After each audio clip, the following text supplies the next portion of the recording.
行到半路，經過樓梯嗰個冷巷，日頭好多人喺嗰度晾衫、吹水或者湊仔，夜晚理應就冇晒人㗎啦。但係嗰晚有光啊，一盞火水燈放喺地下，照住4個阿伯，佢哋圍住個木箱，上面放住個棋盤，原來捉緊棋。佢哋着住好殘舊嘅白背心、孖煙通，年紀好大㗎啦，頭髮都白晒，動作好慢，好僵硬，好似每捉一下棋都唔係好夠力氣咁。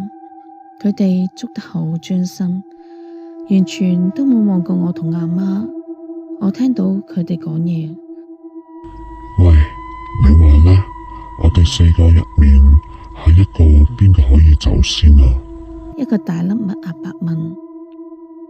我睇好老李啊，佢等咗咁耐，係時候輪到佢啦。光頭阿伯講，望住坐喺角落一直都冇出過聲嘅第4個阿伯。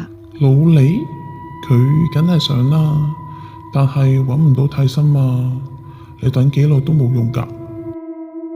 一個瘦到見骨嘅阿伯喺度冷笑，大粒麥阿伯就問：你覺得邊個最有機會啊？光頭阿伯放低隻棋。